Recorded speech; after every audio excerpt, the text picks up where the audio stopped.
Blue Economy, Adegboyega Oyetola, has approved the digitization of Nigeria's fish import licensing process to improve transparency, efficiency, and regulatory oversight in the fisheries sector. The minister has directed the Department of Fisheries and Aquaculture to fast-track the implementation of the digital platform, describing the move as a key reforms aimed at modernizing marine administration and strengthening local fish production. Oyetola said the initiative will eliminate bureaucratic bottlenecks, align Nigeria's fisheries management with global best practices, and enhance government oversight. He added that the system will simplify procedures for genuine operators, reduce delays, curb illegal importation, and ensure only qualified importers are licensed. According to the minister, the digital platform will also provide real-time data to track import volumes, guide policy decisions, and support national food security goals while protecting local producers from unfair competition. He stressed that the reform is part of broader effort to boost domestic aquaculture, reduce Nigeria's resilience on imported fish, and create jobs across the fisheries value chain. Now, the Senate has called on government at all levels to urgently address gaps in emergency health care by mandating the availability of minimum stocks of antivenom and other critical antidotes in hospitals across Nigeria, particularly in high-risk areas. The resolution followed a point of order raised by Senator Idiat Adebule, Lagos West, who drew attention to the death of a young Nigerian, Ifunanya Nwangele, from snakebite.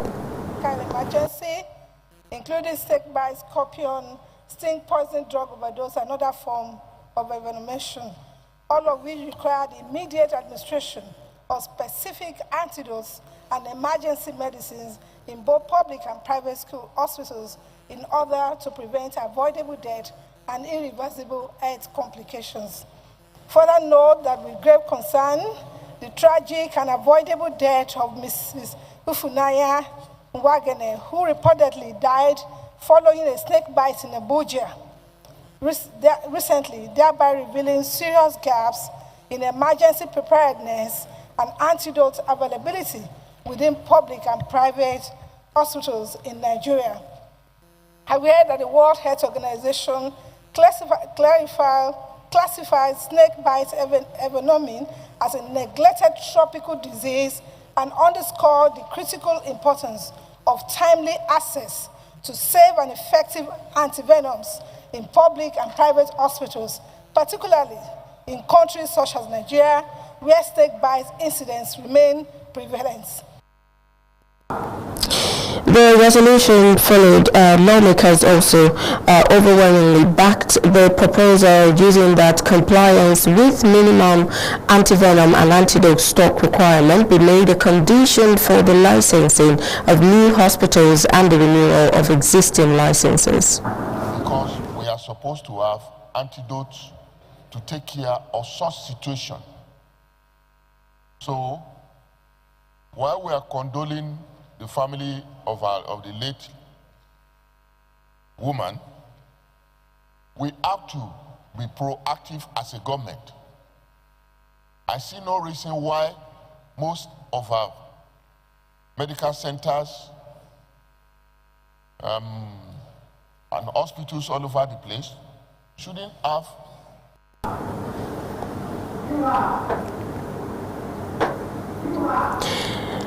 In his remark, the Senate President, Godswill Akpabio, condoled with the family of the deceased and Nigerians at large, describing the incident as deeply saddened.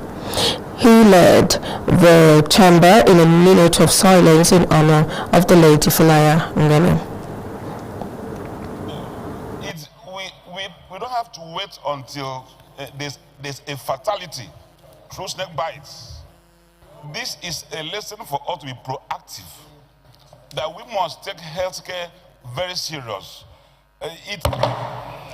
Prayer 2, urge the Federal Ministry of Health, in collaboration with the National Agency for Food and Drug Administration and Control, NAFDAC, to ensure procurement, quality assurance, proper storage, and nationwide availability of safe, effective, and affordable antivenoms and critical antidotes for use in public and private hospitals with priority attention to high-risk regions. This is very good. Those in support of prayer 2 say aye. Those against say nay. The ayes have it. Prayer. The Federal Capital Territory Administration has assured residents that antivenom for snake bite treatment is readily available across all FCTA-owned hospitals and public health centers in the territory. The assurance follows public outrage over the death of singer and social media influencer Ifunanya Lucy Nwangele, with allegations that antivenom was unavailable when she was taken to the Federal Medical Center, Jabi. However, the FCTA says adequate stocks of both polyvalent and multivalent antivenoms are maintained under strict quality and cold chain control. In a statement, the Mandate Secretary of the FCT Health Services and Environment Secretariat, Dr. Adedolapo Fashawe, said antivenoms are centrally stored at the Abuja Central Medical Stores and distributed to public health facilities based on identified snake species common in the FCT. In collaboration with veterinary experts, she explained that snake bites remain a preventable public health emergency, warning that venomous species such as cobras, vipers, and puff adders are present in urban and peri-urban areas of the FCT. Dr. Fashawe stressed that all snake bites should be treated as venomous until proven otherwise, and urged residents to seek immediate medical attention after any bite. While condoling with the family of the disease influencer, the Mandate Secretary emphasized that early prevention to hospital remains the most critical factor for survival, adding that the FCTA has strengthened emergency response through improved hospital capacity and the deployment of new ambulances, warning that health facilities found negligent in emergency care would face sanctions. Now, political leaders in Nigeria have reechoed their senses that the presidency should rotate to the north in 2021 to allow President Bola Tinubu complete the 2 term of 8 years of the South in line with the principles of equity, unity, and national cohesion. The leaders under the AG's National Forum of Former Legislators, in a communique issued at the end of its national summit held on January 24, 2026 in Abuja, also passed a vote for absolute confidence in President Bola Tinubu, endorsing him as their sole presidential candidate for 2027. The communique, jointly signed by the Forum's National Coordinator, Honorable Raphael Bukwe, and the National Leader, Honorable Babangida Njoroge, was read by former Deputy Speaker, Honorable Babangida Njoroge. The Forum said supporting President Tinubu's second term is necessary to sustain reforms and national stability, advising northern political and politicians to wait until 2031. Reacting to the resolve of the Forum, a 2-time former member of the House of Representatives from Niger State, Mr. Lado Suleja, said the North is ready to respect the arrangement. Among other resolutions in the communique is the call that rotational presidency between the northern and southern parts of the country be embedded in the Constitution to sustain national unity beyond 2031. Now on the way to Abadi, the chairman of Abadi Area Council, Alhaji Abubakar Umar Abdullahi, has attended the final burial rites of the late Esu Muazu Kolo, the Esu of Mamagi community, Abadi Area Council, describing the late monarch as a dedicated, peaceful and visionary traditional ruler. The chairman said Esu Muazu Kolo lived a life of service, humility and commitment to the unity, stability and socio-economic development of the Mamagi community and Abadi Area Council as a whole. He noted that the late Esu reign was marked by wisdom, fairness, and tireless effort at promoting peace and harmonious coexistence among his people. Alhaji Abdullahi stated that the passing of the revered traditional ruler is a great loss not only to Mamagi community but also to the entire Abadi Area Council.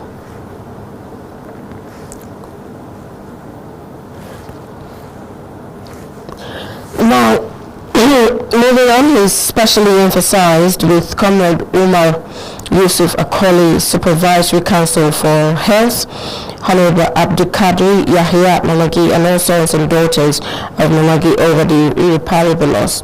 On behalf of the government and people of Abaji Area Council, Abdullahi prayed to Almighty Allah to forgive the shortcomings of the late Asu Muazu Kole, granting Adjunato, Fabrice, and comfort the bereaved family and community with the strength and fortitude to bear the loss.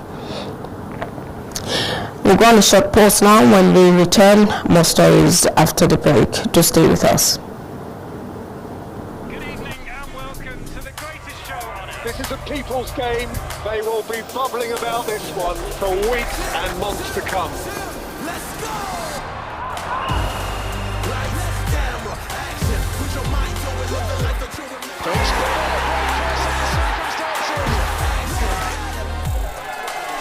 Stay connected. Stay with us. Starting from Yanga and Jolly.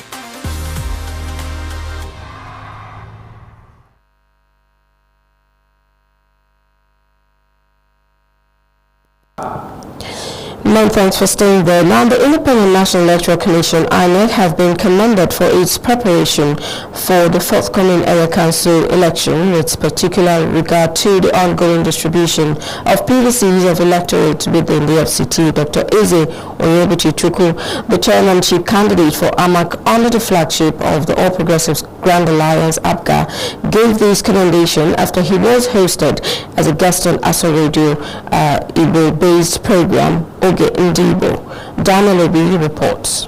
While attempting questions on the preparedness of the election umpire, INEC, in delivering a free, fair, and credible area council elections, the APGA chairmanship candidate for AMAC, Dr. Eze Onyebuchi-Chukwu, expressed strong confidence in INEC to deliver. He, however, cautioned against unwholesome practices by some misguided party agents. There is also reports of some political parties going to pack these PVCs, and then it will be released to them. I don't know how possible that has been, but if it is true, INEC officials should stop that. It is not good. Sometimes they will pack the ones that doesn't belong to their followers, and they will distribute or hoard it and deprive others from voting on that day. On strategic inclusion and the propagation of the rights of indigenous people, Dr. Onyebuchi had this to say. I am an advocate of the rights of the indigenous people. You know, I usually say that anyone who wants to be chairman in AMAC or any part of FCT should first of all represent the interests of the indigents, the owners of the land or the initial owners of the land. Now, having been a believer of this, what I did immediately I got my ticket was to first of all seek for an indigenous vice. I didn't just seek an indigenous vice, I got their youth president. The FCT youth president of the indigenous people of Wandara is my vice, Husseini. He's very popular in the midst of his people.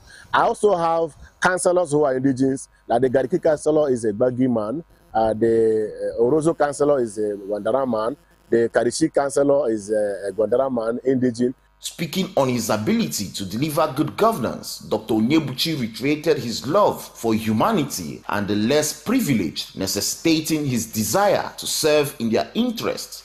What I have is the empathy I have for people, the compassion I have for people. What I have is no godfather that will tell me to work against the masses. What I have is the support of the masses and the people I'm coming to represent. What I have is that smart in the smart agenda that I have, that I want to bring accountability in governance, whereby everybody will know how much coming into AMAC and how much going out of AMAC.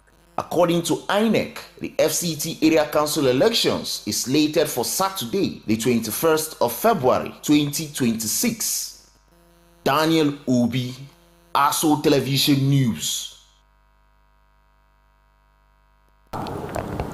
While the Federal Ministry of Education has commenced the full enforcement of biometric attendance verification across all centers participating in the federal government technical and vocational education and training (TVET) program as part of renewed efforts to strengthen transparency, accountability, and effective service delivery. The enforcement, which took effect from 1st February 2026 following a circular issued in December 2025, directing all TVET training centers to procure and deploy biometric attendance system for real-time monitoring.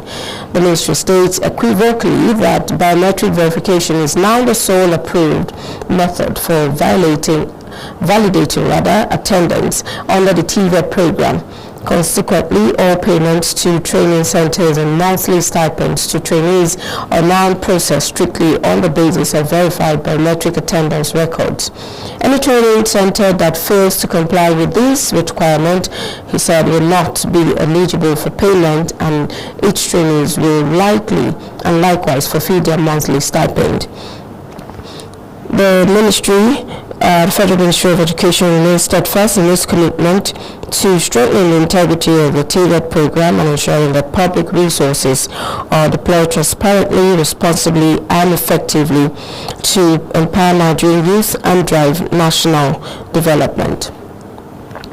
Now, the Rivers State government has gifted a new Toyota Hilux van to the South 2 area office of the National Youth Service Corps, the NYSC.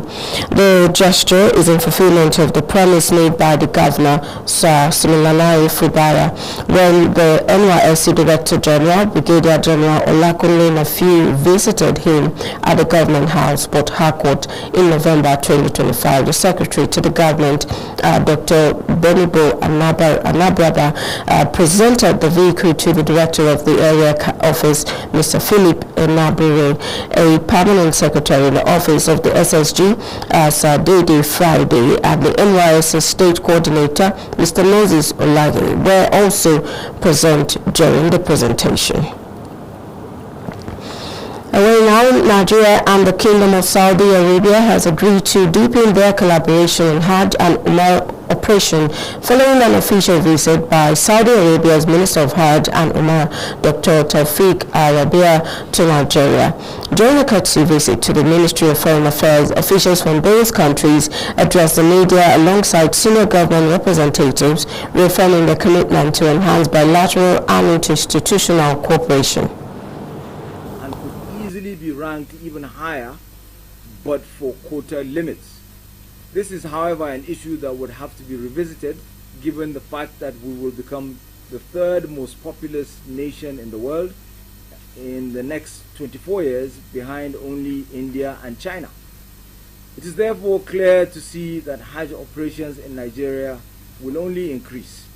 We're confident that today's deliberations will be frank, productive, and forward-looking, and that this engagement will yield practical outcomes that will further consolidate the excellent relations between Nigeria and the Kingdom of Saudi Arabia.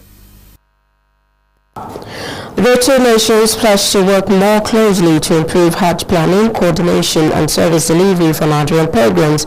The renewed partnership is expected to strengthen operational efficiency, enhance pilgrim welfare, and ensure smoother religious travel arrangement, both between countries. The Kingdom welcomed approximately 89,000 Umrah performers from Nigeria in 2025. 92% of whom arrived on Umrah visas.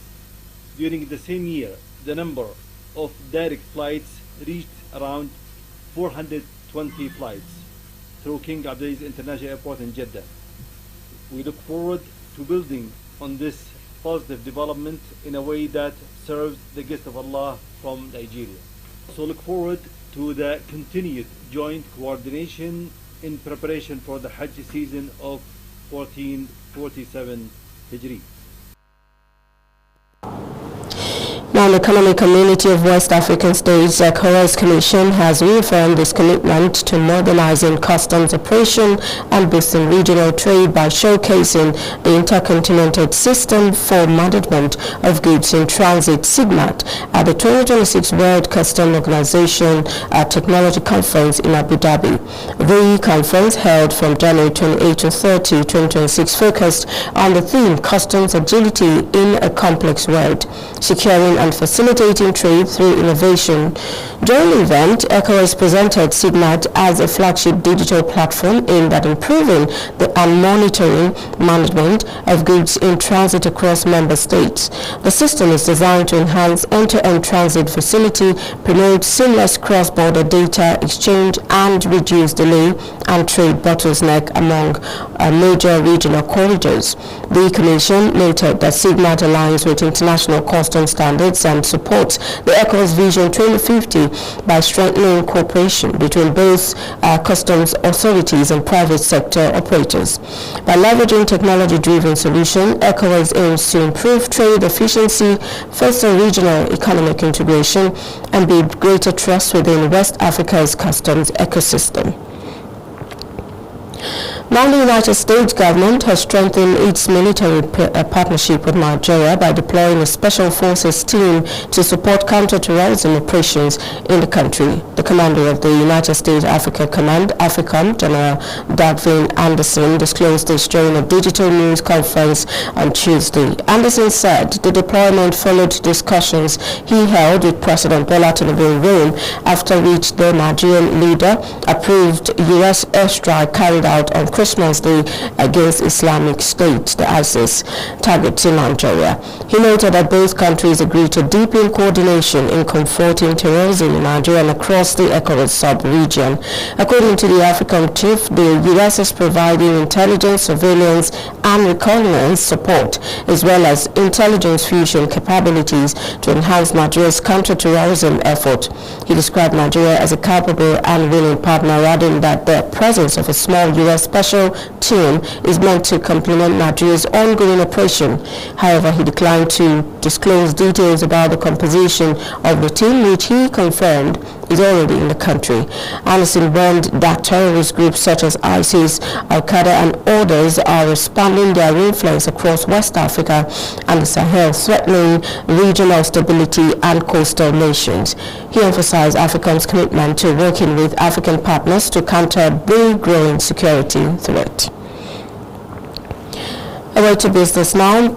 The Pension Fund Administrators, PFAs, has announced the rollout of PenCap, the data recapture self-service platform for Nigerian pensioners, with the process officially beginning on 1st of February.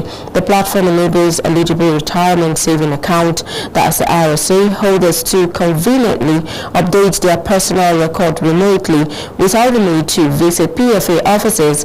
PenCap is targeted at RSA holders who joined the contributory pension scheme on or before 1st July 2019 and are yet to complete the data recapture exercise. The successful deployment and implementation of the self-service process has been duly achieved through the coordinated effort and execution of PenUp, leveraging its expertise in pension operations, data management, and digital process optimization.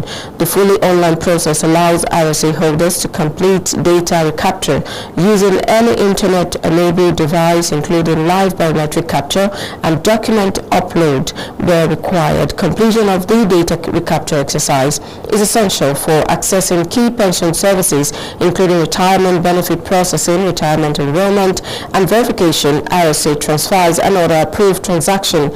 Eligible RSA holders who have not completed the exercise are encouraged to take advantage of the self-service option to avoid delays or restrictions. In answer to sad news, the celebrated American Christian worship leader, singer, and songwriter Ron Kenoly has passed away at the age of 81. The news was confirmed by his long-term music director, Bruno Miranda, in a statement shared on Kenoly's official Instagram page. According to the statement, Kenoly passed away on February 3rd, 2026. Although the cause of death was not disclosed, Miranda, who worked with the singer for more than 2 decades, described Kenoly as a mentor, spiritual father, and a devoted servant of God who remained committed to his calling throughout his life. He said this morning, February 3rd, 2026, he said goodbye to Dr. Ron Kenoly. The statement read, reflecting on his years of ministry and global impact, Muyale noted that Kanali never saw himself as an entertainer but as a worship leader who was deeply intentional about the spiritual meaning and responsibility of worship. Ron Kanali was widely celebrated for his powerful worship music and global influence in contemporary gospel, leaving behind a lasting legacy in Christian ministry and music. But that's also briefing. Thanks for your time. Do have a wonderful afternoon. I am Joy Anu.